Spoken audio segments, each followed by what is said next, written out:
नमस्कार। खास खबर आप देख रहे हैं। आपके साथ मैं हूं रोहित रंजन। प्रधानमंत्री नरेंद्र मोदी ने रेडियो के जरिए अपने मन की बात कही है। संदेश ये कि देश की तस्वीर और तकदीर बदलने के लिए हर कोई अपना योगदान दे। संचार माध्यमों का इस्तेमाल करना मोदी बेहतर जानते हैं। चुनाव प्रचार से लेकर बतौर प्रधानमंत्री उनका ये सिलसिला जारी है, जिसमें अब रेडियो भी जुड़ गया है। रेडियो की पहुंच देश के दूर दराज इलाकों तक है, तो जाहिर है इसके जरिए दिए गए संदेश का खास असर हो सकता है। मोदी आगे भी रेडियो के जरिए लोगों से जुड़े रहेंगे। उनके इस पहल की खूब तारीफ हो रही है। हालांकि सियासी तौर पर विरोध भी सामने ना आए, यह भला कैसे मुमकिन है। अपनी खास पेशकश मन की बात में हम तमाम पहलुओं से आपको रूबरू कराने की कोशिश करेंगे, लेकिन सबसे पहले सुनते हैं प्रधानमंत्री मोदी का रेडियो पर दिया गया पूरा संदेश। मेरे प्यारे देशवासियों, आज विजयादशमी का पावन पर्व है। आप सबको विजयादशमी की अनेक अनेक शुभकामनाएं। मैं आज रेडियो के माध्यम से आपसे कुछ मन की बातें बताना चाहता हूं। और मेरे मन में तो ऐसा है कि सिर्फ आज नहीं, ये बातचीत का अपना क्रम आगे भी चलता रहे। मैं कोशिश करूंगा, हो सके तो महीने में 2 बार या तो महीने में 1 बार समय निकाल करके आपसे बातें करूं। आगे चल करके मैंने ये भी मन में सोचा है कि जब भी बात करूंगा तो रविवार होगा और समय प्रातः 11 बजे का होगा, तो आपको भी सुविधा रहेगी और मुझे भी ये संतोष होगा कि मैं मेरे मन की बात आपके मन तक पहुंचाने में सफल हुआ हूं। आज जब विजयादशमी का पर्व मनाते हैं, ये विजयादशमी का पर्व बुराइयों पर अच्छाइयों का विजय का पर्व है। लेकिन एक श्रीमान गणेश वेंकरादरी, मुंबई के सज्जन, उन्होंने मुझे मेल भेजा और उन्होंने कहा कि विजयादशमी में हम अपने भीतर की 10 बुराइयों को खत्म करने का संकल्प करें। मैं उनके इस सुझाव के लिए उनका आभार व्यक्त करता हूँ। हर कोई जरूर सोचता होगा अपने अपने भीतर की जितनी ज़्यादा बुराइयों पर को पराजय करके विजय प्राप्त करें। लेकिन राष्ट्र के रूप में मुझे लगता है कि आओ विजयादशमी के पावन पर्व पर हम सब गंदगी से मुक्ति का संकल्प करें और गंदगी को खत्म कर करके विजय प्राप्त करना। विजयादशमी के पर्व पर हम ये संकल्प कर सकते हैं। कल 2 अक्टूबर महात्मा गांधी की जन्म जयंती पर स्वच्छ भारत का एक अभियान 125 करोड़ देशवासियों ने आरंभ किया है। मुझे विश्वास है कि आप सब इसको आगे बढ़ाएंगे। मैंने कल एक बात कही थी स्वच्छ भारत अभियान में कि मैं 9 लोगों को निमंत्रित करूंगा और वे खुद सफाई करती हुई अपनी वीडियो को सोशल मीडिया में अपलोड करेंगे और वे और 9 लोगों को निमंत्रित करेंगे। आप भी इसमें जुड़िए, आप सफाई कीजिए। आपके 9 जिन लोगों को आप आह्वान करना चाहते हैं उनको कीजिए, वे भी सफाई करें। आपके साथी मित्रों को कहिए, बहुत ऊपर जाने की जरूरत नहीं है। वो और 9 लोगों को कहे, वो और 9 लोगों को कहे, धीरे धीरे पूरे देश में ये माहौल बन जाएगा। मैं विश्वास करता हूँ इस काम को आप आगे बढ़ाएंगे। हम जब महात्मा गांधी की बात करते हैं तो खादी की बात बहुत स्वाभाविक ध्यान में आती है। आपके परिवार में अनेक प्रकार के वस्त्र होंगे, अनेक प्रकार के फैब्रिक्स होंगे, अनेक कंपनियों के प्रोडक्ट होंगे। क्या उसमें एक खादी का नहीं हो सकता क्या? मैं आपको खादीधारी बनने के लिए नहीं कह रहा हूं। आप पूर्ण खादीधारी होने का व्रत करें, ये भी नहीं कह रहा हूं। मैं सिर्फ इतना कहता हूं कि कम से कम एक चीज, भले हैंडकरचीफ हो, भले घर में नहाने का तौलिया हो, भले हो सकता है बेडशीट हो, तकिए का कवर हो, पर्दा हो, कुछ तो भी हो। अगर परिवार में हर प्रकार के फैब्रिक का शौक है, हर प्रकार के कपड़ों का शौक है, तो एक ये भी तो होना चाहिए। और ये मैं इसलिए कह रहा हूं कि अगर आप खादी का वस्त्र खरीदते हैं तो एक गरीब के घर में दिवाली का दिया जलता है। और इसलिए एक आध चीज, और इन दिनों तो 2 अक्टूबर से लेकर करीब महीने भर खादी के बाजार में स्पेशल डिस्काउंट होता है, उसका आप फायदा भी उठा सकते हैं। एक छोटी चीज, और आग्रहपूर्वक इसको करिए। आप देखिए गरीब के साथ आपका कैसा जुड़ाव आता है, उस पर आपको कैसी सफलता मिलती है। मैं जब कहता हूं 125 करोड़ देशवासी, अब तक क्या हुआ है, हमको लगता है कि सब कुछ सरकार करेगी और हम कहाँ रह गए। हमने देखा है अगर आगे बढ़ना है तो 125 करोड़ देशवासियों को करना पड़ेगा। हमें खुद को पहचानना पड़ेगा, अपनी शक्ति को जानना पड़ेगा और मैं सच बताता हूँ, हम विश्व में अजोड़ लोग हैं। आप जानते हैं, हमारे ही वैज्ञानिकों ने कम से कम खर्च में मार्स पहुंचने का सफल प्रयोग सफलतापूर्वक पार कर दिया। हमारी ताकत में कमी नहीं है, सिर्फ हम अपनी शक्ति को भूल चुके हैं, अपने आप को भूल चुके हैं। हम जैसे निराश्रित बन गए हैं। नहीं मेरे प्यारे भाइयों बहनों, ऐसा नहीं हो सकता। स्वामी विवेकानंद अक्सर एक बात हमेशा बताया करते थे। शायद ये बात उन्होंने कई बार लोगों को सुनाई होगी। विवेकानंद जी कहते थे कि एक बार एक शेरनी अपने दो छोटे छोटे बच्चों को लेकर के रास्ते से गुजर रही थी। दूर से उसने भेड़ का झुंड देखा तो शिकार करने का मन कर गया, तो शेरनी उस तरफ दौड़ पड़ी और उसका एक बच्चा भी उसके साथ दौड़ने लगा, लेकिन दूसरा बच्चा पिछड़ गया। शेरनी भेड़ का शिकार करते हुए आगे बढ़ गई। एक बच्चा भी चला गया, लेकिन एक बच्चा बिछड़ गया।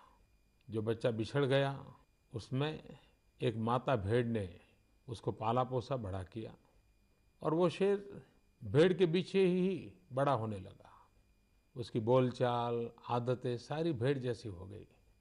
उसका हंसना, खेलना, बैठना, उठना सब भेड़ के साथ ही हो गया। एक बार वो जो शेरनी के साथ बच्चा चला गया था, वह बड़ा हो गया था। उसने एक बार इसको देखा कि ये क्या बात है, ये तो शेर है और भेड़ के साथ खेल रहा है, भेड़ की तरह बोल रहा है, क्या हो गया इसको। तो शेर को थोड़ा अपना हम पर ही संकट आ गया, तो इसके पास गया, उसको कहने लगा, अरे तू क्या कर रहे हो, तुम तो शेर हो। तो कहा, नहीं मैं तो भेड़ हूँ, मैं तो इन्हीं के बीच पला हूँ, बड़ा हूँ, इन्होंने मुझे बड़ा किया है, मेरी आवाज़ देखिए, मेरी बातचीत का तरीका देखिए। तो शेर ने कहा कि चलो मैं दिखाता हूँ तुम कौन हो। उसको एक कुएं के पास ले गए और कुएं में पानी के अंदर उसका चेहरा दिखाया और खुद के चेहरे के साथ उसको कहा, देखो हम दोनों का चेहरा एक है, मैं भी शेर हूँ, तुम भी शेर हो। और जैसे ही उसके भीतर से आत्मसम्मान जगा, उसकी अपनी पहचान हुई, तो वो भी उस शेर की तरह भेड़ों के बीच पला हुआ शेर भी दहाड़ने लगा। उसके भीतर का सत्व जग गया। स्वामी विवेकानंद जी यही कहते थे, मेरे देशवासियों, 125 करोड़ देशवासियों के भीतर अपार शक्ति है, अपार सामर्थ्य है। इतना सामर्थ्य है, हमें अपने आप को पहचानने की जरूरत है, हमारी भीतर की ताकत को पहचानने की जरूरत है। और फिर जैसा स्वामी विवेकानंद जी ने कहा था, उस आत्मसम्मान को लेकर के, अपनी सही पहचान को लेकर के हम चल पड़ेंगे तो हम विजयी होंगे, हम सफल होंगे और हमारा राष्ट्र भी विजयी होगा, सफल होगा।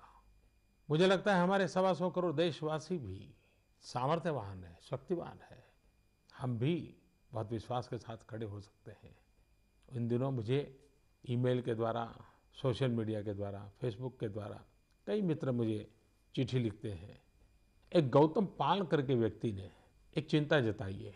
उसने कहा है कि जो स्पेशली एबल्ड चाइल्ड होते हैं, उन बालकों के लिए नगर पालिका हो, महानगर पालिका हो, पंचायत हो, उसमें कोई न कोई विशेष योजनाएं होती रहनी चाहिए, उनका हौसला बुलंद करना चाहिए।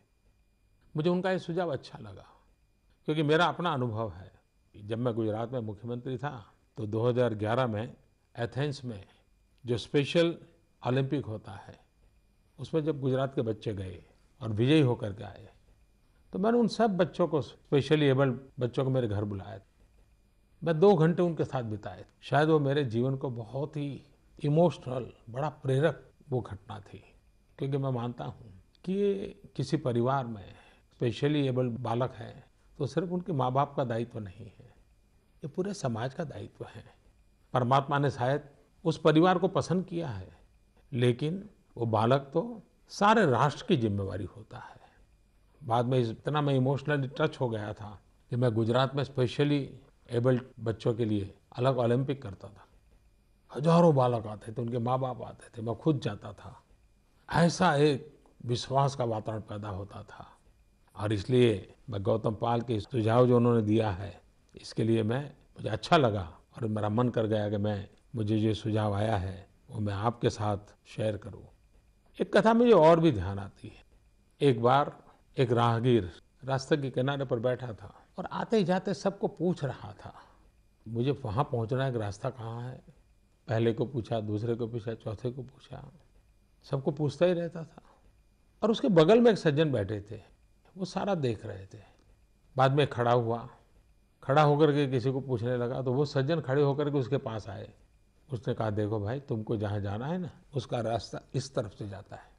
तो उस राहगीर ने उसको पूछा, भाई साहब, आप इतनी देर से मेरे बगल में बैठे हो, मैं इतने लोगों को रास्ता पूछ रहा हूँ, कोई मुझे बता नहीं रहा है, आपको पता था तो आप क्यों नहीं बताते थे?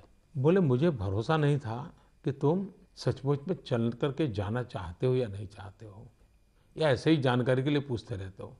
लेकिन जब तुम खड़े हो गए तो मेरा मन कर गया, हाँ अब तो इस आदमी को जाना है, पक्का लगता है। तब जाकर के मुझे लगा कि मुझे आपको रास्ता दिखाना चाहिए। मेरे देशवासियों, जब तक हम चलने का संकल्प नहीं करते, हम खुद खड़े नहीं होते, तब रास्ते दिखाने वाले भी नहीं मिलेंगे, हमें उंगली पकड़ कर चलाने वाले नहीं मिलेंगे। चलने की शुरुआत हमें करनी पड़ेगी। और मुझे विश्वास है कि 125 करोड़ देशवासी जरूर चलने के लिए सामर्थ्यवान हैं, चलते रहेंगे। कुछ दिनों से मेरे पास जो अनेक सुझाव आते हैं, बड़े इंटरेस्टिंग सुझाव लोग भेजते हैं। मैं जानता हूं कब कैसे कर पाएंगे, लेकिन मैं इन सुझावों के लिए, क्योंकि ये भी एक सक्रियता जो है ना, ये देश हम सबका है, कोई सरकार का देश थोड़ा है, नागरिकों का देश है। नागरिकों का जुड़ना बहुत जरूरी होता है। मुझे कुछ लोगों ने कहा है कि भी जो लघु उद्योग शुरू करते हैं तो उसकी पंजीकरण जो प्रक्रिया है वो आसान होनी चाहिए। मैं जरूर सरकार में उसके लिए सूचना करूंगा। कुछ लोगों ने मुझे लिख करके भेजा है कि बच्चों को 5वीं कक्षा से ही स्किल डेवलपमेंट सिखाना चाहिए, ताकि वो पढ़ते पढ़ते ही कोई न कोई अपना हुनर सीख ले, कारीगरी सीख ले। बहुत ही अच्छा सुझाव उन्होंने दिखा है। उन्होंने ये भी कहा है कि युवकों को भी कंपलसरी स्किल डेवलपमेंट होना चाहिए उनकी पढ़ाई के अंदर। किसी ने मुझे लिखा है कि हर 100 मीटर पर एक डस्टबिन होना चाहिए, सफाई की व्यवस्था करनी है तो। कुछ लोगों ने मुझे लिख करके भेजा है कि पॉलीथीन की बैग पर प्रतिबंध लगना चाहिए। ढेर सारे सुझाव मुझे लोग भेज रहे हैं।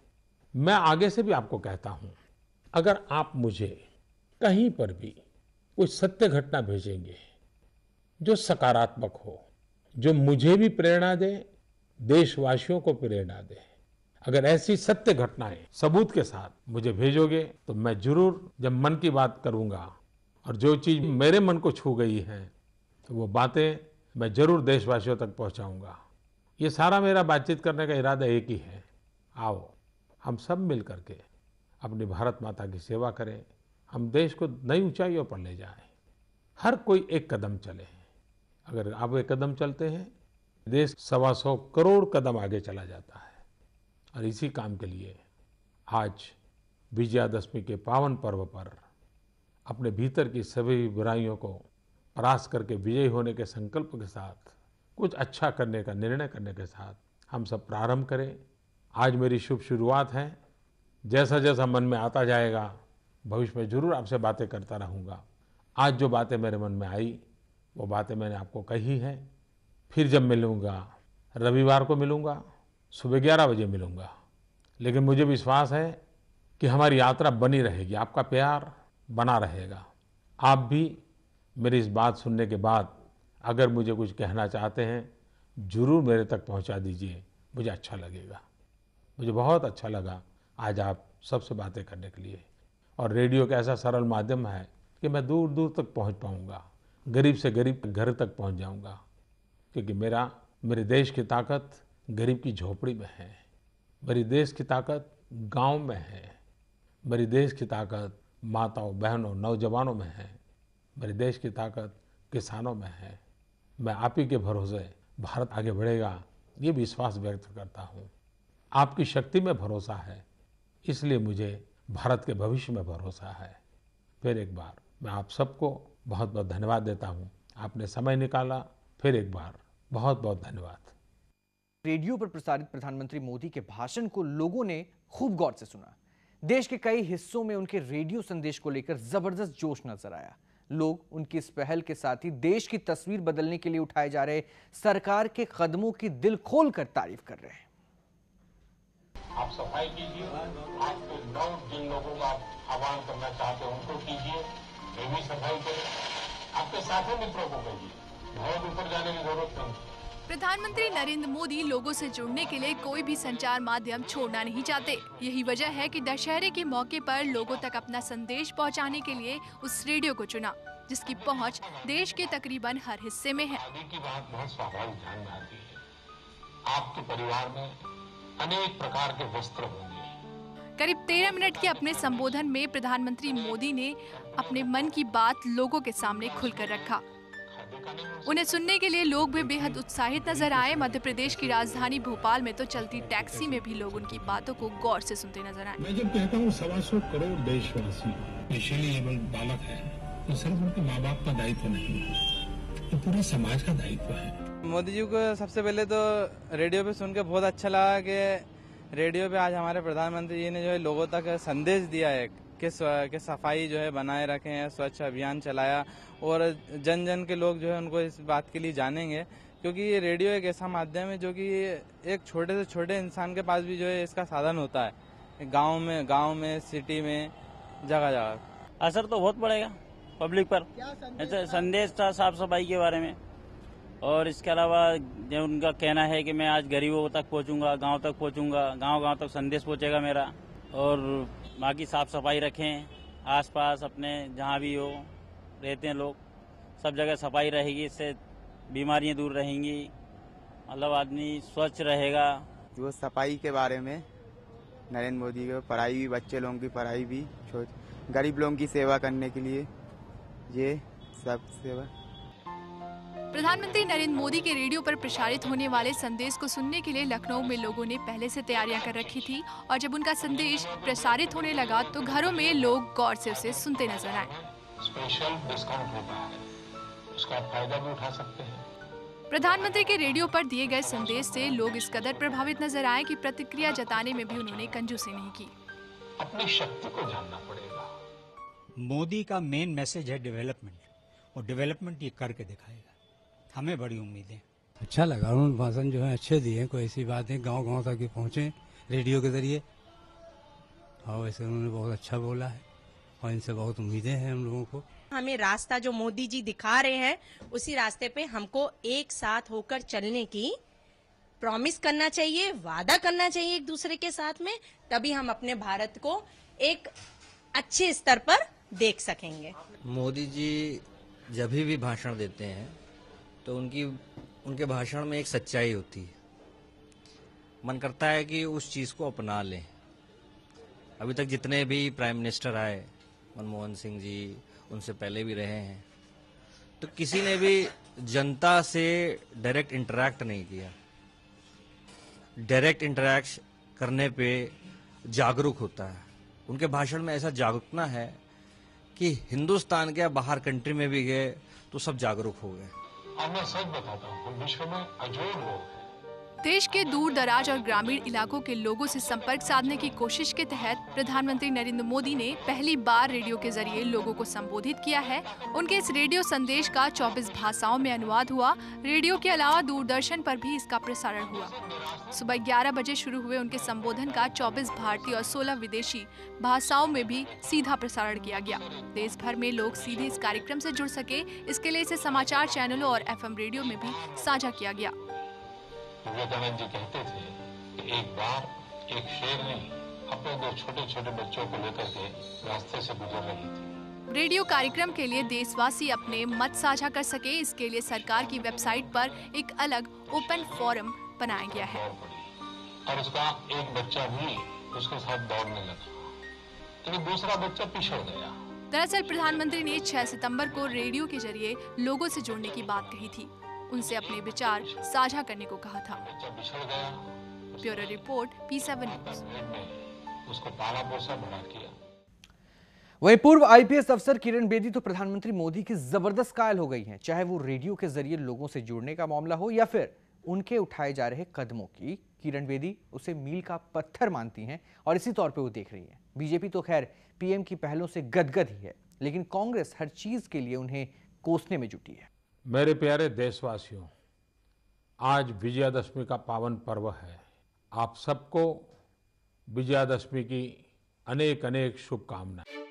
रेडियो पर दिए गए प्रधानमंत्री नरेंद्र मोदी के संदेश की खूब तारीफ हो रही है। उनके संदेश को देश की तकदीर और तस्वीर बदलने के नजरिए से देखा जा रहा है। पूर्व आईपीएस अधिकारी किरण बेदी तो उनके हर कदम की कायल हो गई हैं।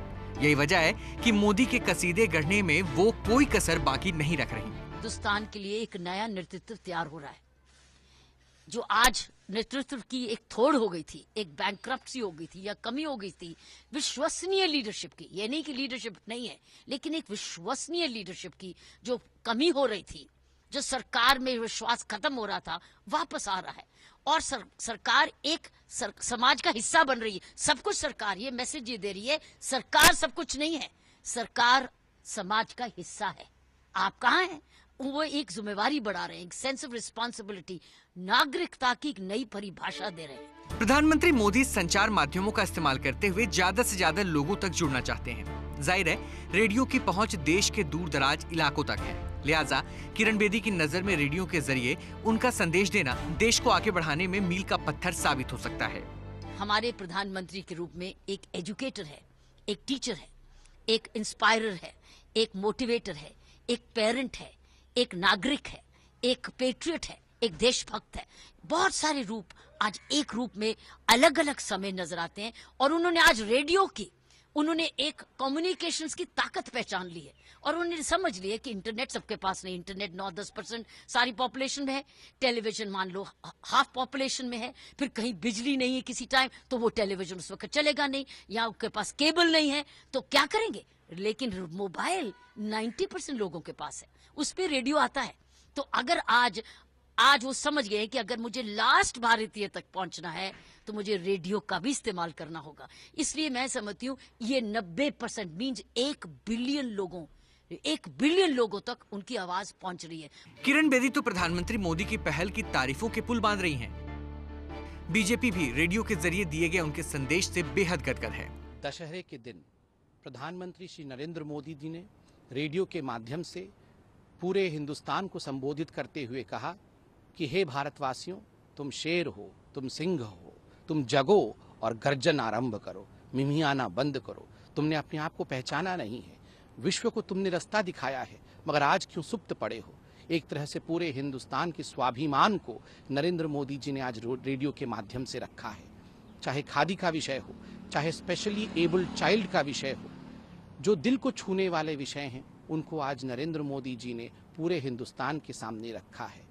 और जिस प्रकार से रखा है, एक अभिभावक के रूप में कहानी बताते हुए, बहुत दिल को छूने वाली प्रणाली को अपनाते हुए, ये अपने आप में स्वागत योग्य है। प्रधानमंत्री मोदी की पहल पर बीजेपी भले ही इतरा रही हो, लेकिन कांग्रेस को उनका कोई भी कदम रास नहीं आ रहा। यही वजह है कि वो प्रधानमंत्री को कोसने में कोई कोर कसर बाकी नहीं छोड़ रही। प्रधानमंत्री तो जब से प्रधानमंत्री बने हैं तभी से मन की बातें पूरे देश को बता रहे हैं। और अब तो मुझे ये लगने लगा है कि प्रधानमंत्री के कार्यालय के अंदर देश के लिए करने का काम शायद खत्म हो गया है, सिवाय भाषण देने के कोई दूसरा काम नहीं रह गया।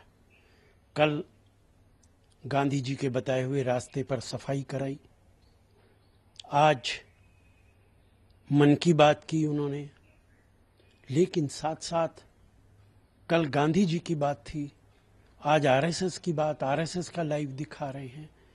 मालूम नहीं देश को किस दिशा में ले जा रहे हैं।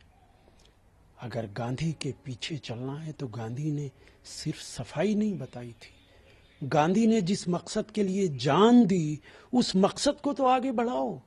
पिता मानते हो तो अंदर की गंदगी खत्म करनी चाहिए। बाहर की गंदगी से इतना नुकसान नहीं होने वाला जितना उससे नुकसान होने वाला है।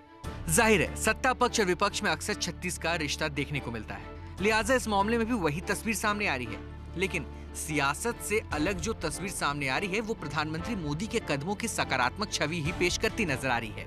Bureau report, P7 news. तो खास खबर में अभी के लिए इतना ही। बने रहा P7 न्यूज के साथ।